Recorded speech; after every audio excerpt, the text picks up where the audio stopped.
Imagine standing in front of a mirror late at night, your face illuminated by the faint glow of a street lamp filtering through the blinds. You know every contour, every line of your reflection, or so you think. And yet, in that dim light, there's something unfamiliar lurking behind your eyes, a whisper of a self you rarely acknowledge. It's not merely a reflection of fatigue or fleeting mood. It is a presence that has been there all along, waiting for the precise moment when the veneer of your everyday life grows thin enough for it to appear. This is the shadow, the repository of everything in you that you deny, suppress, or fear. Carl Jung wrote, "One does not become enlightened by imagining figures of light, but by making the darkness conscious." Most people live their lives in denial of this hidden self. We cultivate images of perfection, competent professionals, loving partners, thoughtful friends, while relegating our anger, jealousy, envy, and shame to some hidden basement of consciousness. Yet it is precisely in these shadowed corridors that the raw, unpolished essence of our being resides. In facing it, we are confronted with unsettling questions. Who am I when the masks fall away? What desires do I harbor that society, family, or even I myself cannot condone? Jung believed these unacknowledged parts of ourselves were not enemies but keys. They are signposts pointing toward the hidden directions of our lives, the untapped potential waiting to be transformed into conscious purpose. The paradox is cruel and exquisite. To deny the shadow is to remain partially blind to your own existence. Nietzsche warned, "He who fights with monsters should be careful lest he thereby become a monster.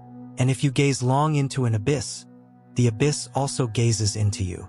Our darkest impulses, when unexamined, risk dictating our choices unconsciously, often sabotaging the very life we desire. But when confronted with awareness, they can guide us toward authenticity. A life no longer dictated solely by external expectation or superficial ambition, but by a profound alignment with our inner truth. Consider the stories of those who stumbled into their shadow before they found purpose. The writer tormented by envy of peers might discover in that feeling a latent drive to craft narratives of depth and honesty. The manager plagued by fear of failure may uncover in that fear the courage to innovate boldly rather than cling to mediocrity. In Jungian terms, the shadow is not simply the repository of weakness, but a crucible where latent strength and insight are forged. Arthur Schopenhauer observed, "A man can do what he wants, but not want what he wants." Our desires are often opaque even to ourselves. The shadow exposes these hidden wants, illuminating the terrain where genuine purpose may emerge. Yet facing the shadow is no polite act of reflection. It is a psychological confrontation akin to standing on the edge of a cliff, knowing that a step forward could mean liberation or collapse. The process is unsettling precisely because it forces honesty, stripping away comforting illusions. And therein lies its paradoxical power. The parts of us we most fear confronting often hold the seeds of the life we were meant to lead. Denial, after all, offers safety but at the cost of vitality. Confrontation is dangerous but alive with possibility. Tonight, as you consider the unacknowledged corners of your mind, remember that the shadow is not an enemy but a guide. Each suppressed impulse, each hidden desire, whispers a story about the path your conscious life has yet to embrace. Carl Jung's wisdom is stark and unwavering. Until you make the unconscious conscious, it will direct your life and you will call it fate. The shadow is never outside you. It is intimately woven into the fabric of your existence, waiting for recognition, integration, and transformation. And in that integration lies the first glimmer of purpose, a purpose that is unmistakably, irreducibly, and terrifyingly yours. We like to imagine ourselves as coherent beings, unified in thought and action. But beneath the polished surface of identity lies a sprawling underworld, a realm of impulses, fears, and contradictions that we refuse to acknowledge. Jung called this the shadow, but it is not merely dark in a moral sense. It is dark because it is unknown. It is the territory of instincts that society teaches us to repress, of desires that shame has taught us to bury, of emotions we have deemed too dangerous to admit even to ourselves. And the longer it remains buried, the more it exerts influence in ways we cannot see, steering our choices like a hidden pilot. Why do we hide from ourselves? Why do we pretend that we are entirely rational, entirely virtuous, entirely controllable? Because recognition of the shadow is terrifying. To know it fully is to encounter parts of ourselves we instinctively reject. Our selfishness, our envy, our deep-seated anger. Yet these very impulses, once illuminated, contain remarkable information about who we are and what we are meant to do. Aldous Huxley observed, "Experience is not what happens to a man. It is what a man does with what happens to him."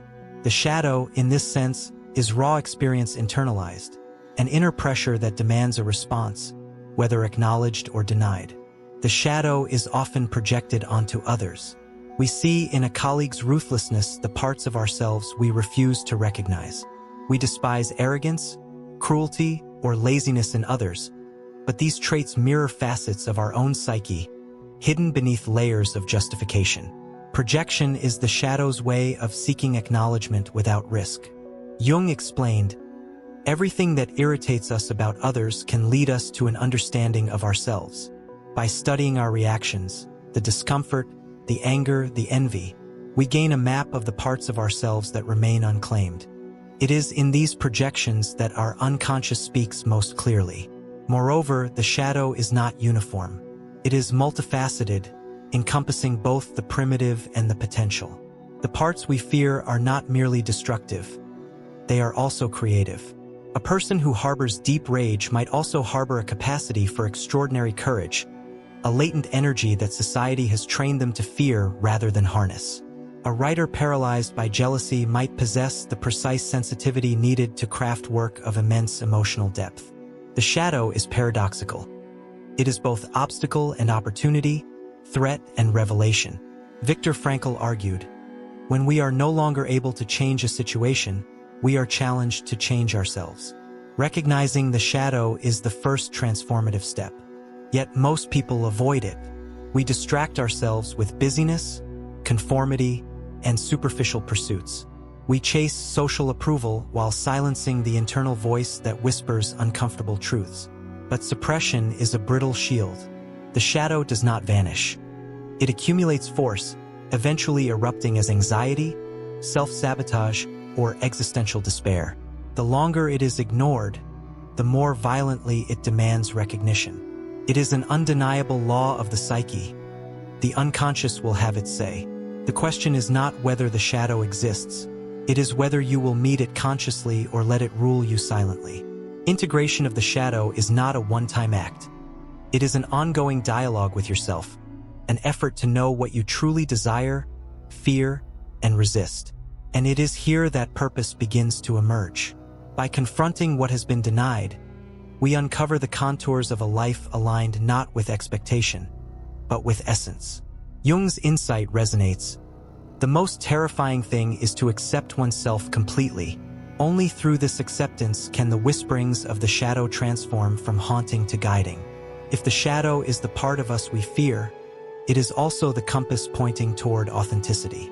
The impulses we suppress, the traits we deny, the desires we label improper or unworthy, all carry encoded signals about what we are truly meant to do. Imagine a life unconsciously dictated by fear of failure, social judgment, or inherited norms. Decisions appear rational, paths seem safe, but a nagging dissatisfaction persists, a quiet protest emanating from the hidden corridors of the psyche. Jung insisted that our shadow holds the blueprint for this dissatisfaction, and within that blueprint lies the map to purpose. Consider the individual who habitually lashes out in anger. Outwardly, this trait might appear destructive, a flaw to be managed or suppressed. But beneath it may lie a profound passion, a drive to assert boundaries, a refusal to accept injustice. By confronting the shadow, acknowledging the anger, and channeling it consciously, the same energy can be transformed into leadership, advocacy, or creative expression. Friedrich Nietzsche captured a similar truth when he wrote, "The individual has always had to struggle to keep from being overwhelmed by the tribe. If you try it, you will be lonely often and sometimes frightened. But no price is too high to pay for the privilege of owning yourself." The shadow reveals the path to ownership of self, the raw, unfiltered self that is capable of defining purpose on its own terms. Purpose is rarely revealed through comfort. It emerges in the friction between the self we present and the self we suppress. The shadow confronts us with our contradictions, forcing an intimate reckoning. What are you running from? What do you secretly desire but dare not admit? This confrontation is existentially uncomfortable, yet necessary. Jean-Paul Sartre argued, "Man is condemned to be free, because once thrown into the world, he is responsible for everything he does. Responsibility begins with awareness. Until we illuminate the darkness within, our choices remain enslaved to fear, habit, or projection. Even creativity is intimately tied to the shadow. Many artists, writers, and innovators report that their most profound work arises from engagement with their inner darkness. The unacknowledged fear, desire, or despair provides the tension that fuels expression. A musician grappling with envy may channel it into compositions of intense emotional depth. A philosopher wrestling with doubt may produce insights that illuminate human existence. The shadow, paradoxically, both obscures and reveals, conceals and illuminates. Its integration is not about eradication but transformation. Aldous Huxley observed, "The secret of genius is to carry the spirit of the child into old age, which means never losing your enthusiasm. But perhaps more fundamentally, it is to carry the courage to look inward, to meet what frightens us, and to recognize the latent possibilities hidden there." The shadow also functions as a moral and psychological compass. Traits we recoil from in ourselves point directly to areas where growth is needed. A person who feels shame over ambition may be suppressing the very drive necessary for personal fulfillment. A tendency toward laziness or escapism may conceal unacknowledged passions waiting for conscious cultivation. Each fragment of the shadow is an indicator, a signpost toward the life that aligns with our authentic being. Viktor Frankl captured the essence of this process. Life is never made unbearable by circumstances, but only by lack of meaning and purpose. The shadow, when faced courageously, guides us toward that meaning. To encounter the shadow is to begin a dialogue with your own destiny. It is a negotiation between the self you present to the world and the self that insists upon acknowledgement. In this friction, a strange alchemy occurs. What once haunted becomes illuminating. What once terrified becomes transformative. The dark corridors of the psyche are not places of imprisonment. They are hidden passages, revealing the shape of a life lived not in avoidance but in conscious engagement. Only when the shadow speaks and is heard does purpose begin to crystallize, and the first intimations of a life fully claimed emerge. Knowing the shadow exists is not enough. Awareness alone cannot transform fear into insight or repression into creativity. The shadow demands engagement. To ignore it is to surrender agency to unconscious forces. To confront it is to wield its power consciously. Jung described this process as individuation, the lifelong journey of integrating the unconscious into consciousness, of making the unknown known. It is not comfortable and it is not linear, but it is transformative. As he observed, the shoe that fits one person pinches another. There is no recipe for living that suits all cases. Each encounter with the shadow is unique, tailored to the individual psyche. Integration begins with honesty. The first step is acknowledging the traits, desires, and impulses we habitually deny. This may involve uncomfortable introspection, journaling, therapy, or meditation. It requires naming the feelings we usually suppress: envy, resentment, fear, lust, or greed. To resist this is to maintain a fragile facade. To confront it is to reclaim power over our unconscious life. Arthur Schopenhauer reflected, "A man can do what he wants, but not want what he wants." The shadow exists precisely in the tension between what we consciously choose and what unconsciously drives us. To recognize it is to regain a measure of freedom. The next step is dialogue. The shadow does not vanish when acknowledged. It must be engaged.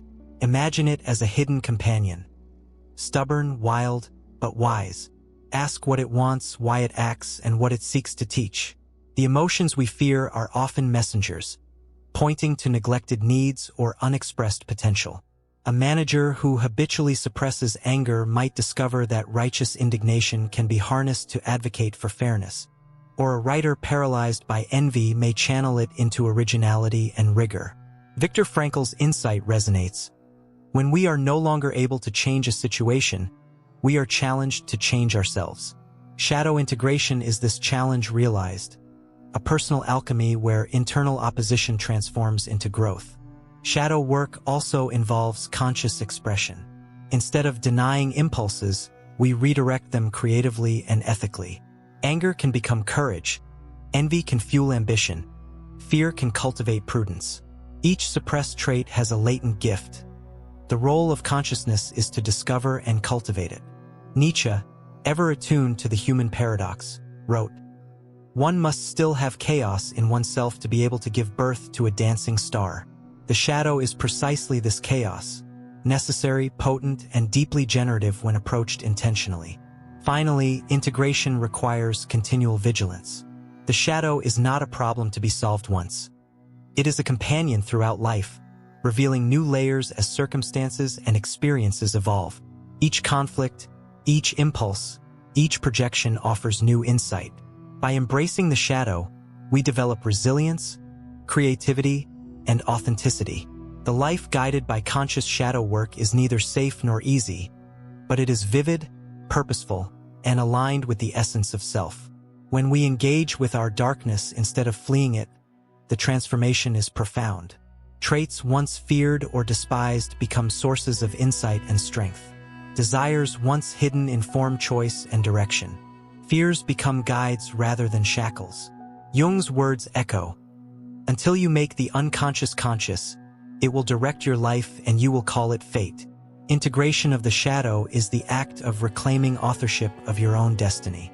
It is here, in the marriage of darkness and light, that the dormant purpose within you awakens, ready to shape decisions, relationships, and the trajectory of life itself. The shadow is not confined to the individual psyche. Just as it resides within each of us, it manifests collectively in culture, institutions, and communities. Societies suppress uncomfortable truths, disown inconvenient histories, and valorize only the traits deemed acceptable. Yet the disowned collective shadow does not vanish. It seeps into politics, ideology, and interpersonal conflict, shaping reality in ways that often feel uncontrollable. Jung observed, "Every collective mind carries a shadow, a reservoir of repressed impulses and forgotten truths." Societal projection amplifies the individual shadow, reinforcing avoidance and denial on a mass scale. History is a testament to the destructive power of unacknowledged collective shadows. Wars, systemic oppression, and cultural hysteria are rarely born solely from malice. They erupt from the unconscious impulses societies refuse to face. Greed, envy, fear, and resentment. Nations demonize the other, while projecting their own unresolved contradictions outward. On an individual level, the temptation is to blame society or others for personal frustration. But the deeper truth is that each of us participates in the collective shadow, often unconsciously. Friedrich Nietzsche cautioned, "Madness is rare in individuals, but in groups, parties, nations, and ages, it is the rule." Yet recognition brings liberation. Just as an individual benefits from facing their shadow, a society can achieve wisdom through collective acknowledgement. This does not mean moral relativism or excusing wrongdoing. It means confronting uncomfortable truths honestly and integrating them into conscious action. By identifying projections, fear of difference, envy of prosperity, desire for control, communities can transform destructive patterns into growth, justice, and innovation. Jean-Paul Sartre emphasized individual responsibility in the midst of collective forces. Freedom is what you do with what's been done to you. In this light, engagement with the shadow becomes both personal and social, a commitment to conscious participation in life rather than passive repetition of inherited patterns. The tension between personal and collective shadow is constant. A person striving for authenticity may encounter resistance, criticism, or hostility because they reveal traits that society suppresses or fears. Creativity, ambition, and moral courage often provoke discomfort because they challenge collective norms. Yet, it is precisely this friction that catalyzes growth. Aldous Huxley reflected, "Progress is not achieved by complacency, but by challenging the comfortable illusions that bind the mind." The shadow, both individual and collective, is the force that exposes illusions and demands confrontation. Moreover, the shadow teaches the vital lesson that purpose cannot exist in isolation. A life fully aligned with inner truth inevitably interacts with others, for our hidden traits, once integrated, ripple outward. The suppressed courage in one person may inspire courage in others. The unresolved envy in a group may, once acknowledged, become a collective drive for creativity. Viktor Frankl noted, "For the world is in a bad state, but everything will become still worse unless each of us does his best." Integration of the shadow is not only a path to personal meaning, it is a moral imperative, a step toward a more conscious, humane society. Ultimately, the shadow's role in society mirrors its role in the individual psyche. It is both threat and guide. Denial perpetuates suffering. Recognition initiates transformation. To navigate life fully, we must embrace the interplay between personal darkness and collective forces, learning from both the light and the shadow. Only then can we act with awareness, creativity, and responsibility, shaping lives and communities with insight rather than fear. The journey through the shadow is not merely introspective, it is existential. To confront the darkness within is to stand at the threshold of a life truly lived, a life no longer dictated solely by fear, habit, or expectation. Every suppressed impulse, every hidden desire, every unacknowledged fear contains a spark of meaning, a latent possibility that, when recognized, illuminates the path forward. To integrate the shadow is to reclaim authorship of one's own destiny, to transform the unknowable into a guiding light. Carl Jung put it with stark clarity, "Your vision will become clear only when you can look into your own heart. Who looks outside, dreams. Who looks inside, awakes." Awakening begins with courage, the courage to admit what we have long denied. It requires intimate honesty, acknowledging envy, fear, anger, ambition, and desire as parts of a whole, rather than fragments to be excised. These are not blemishes to be ashamed of. They are signposts. They tell us where our vitality lies, where our purpose has been waiting patiently, often unseen, for recognition. Arthur Schopenhauer's insight resonates here. Compassion is the basis of morality.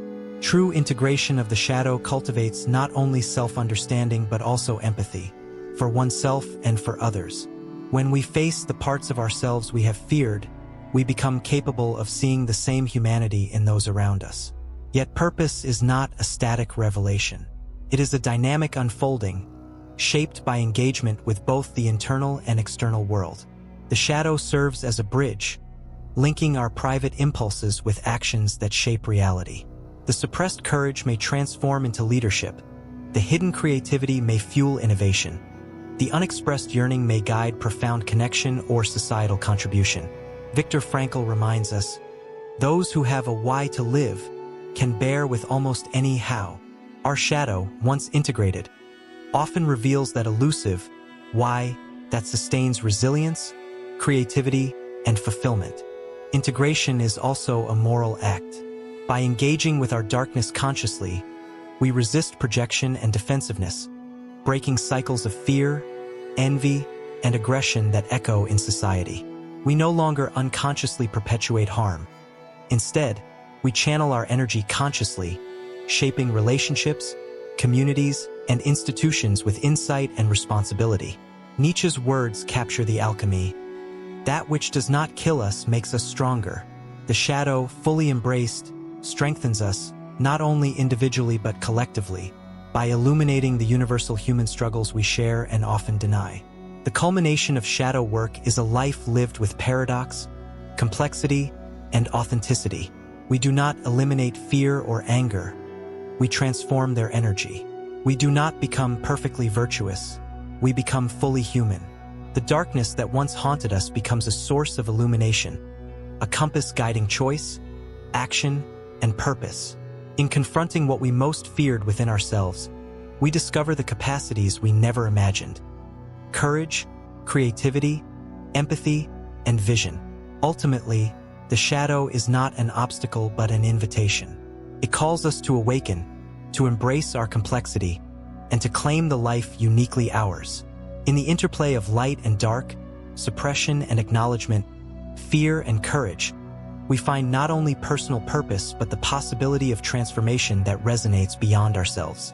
To live consciously with the shadow is to step fully into destiny, to act with awareness, and to create a life that is unmistakably, irreducibly, and profoundly ours.